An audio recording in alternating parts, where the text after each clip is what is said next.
Ako, ikaw, tayo, at ang wikang Filipino. Ako po si Binibining Ancorel Esbalian, na kasalukuyang kumukuha ng kursong Medical Technology sa National University, MOA. Halina't samahan niyo po akong talakayin kung ano ang kasaysayan ng wikang pambansa sa pagpapatibay ng Pilipinong identidad. Sa panahon ng katutubo, mayroon tayong tinatawag na baybayin.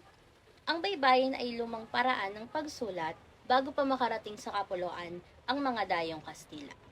Ang salitang baybayin ay binubuo ng 3 patinig at umaabot sa 14 na katinig. Sa panahon naman ng Kastila, si Gobernador Tello ang pinakamataas na opisyal kung kaya't ipinagutos niya na turuan ng mga Indio ng wikang Espanyol.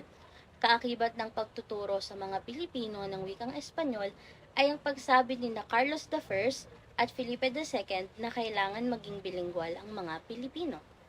Taong 1618, naging malawak na ang paggamit ng wikang Tagalog at hinati-hati ito sa 5 orden.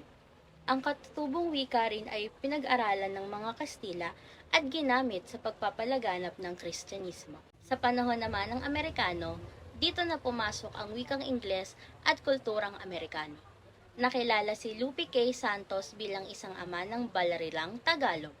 Taong 1936, itinatag ang suryaan ng wikang pambansa noong 19 ng Nobyembre. Bukod kay Santos, namuno rin ng isang lupon si Manuel L. Quezon kung saan taong 1934 ito ay itinatag para sa wikang opisyal upang pag-aralan ang wikang pambansa. Sa panahon naman ng mga Hapon, ipinagamit ang mga katutubong wika sa pagsulat ng mga akdang pangpanitikan. Sa panahon ding ito ay namayagpag na ang panitikang Tagalog. Ipinatupad rin ng mga Hapones ang isang ordinansa na nag-uutos na gawing opisyal na ang wikang Tagalog. Sa panahon ding ito, muling nagpagbigyan ng pagkakataong mabigyang edukasyon ang mga Pilipino. July 4, 1946, sa wakas, ay nakamit na ng Pilipinas ang kanyang kasarinlan sa panahon ng pagsasarili. Mahalagang matutunan natin ang wikang Filipino sapagkat ito ay tulay upang maunawaan ang kapwa nating Pilipino.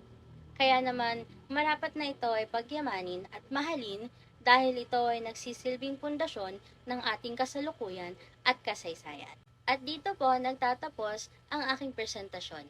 Maraming salamat.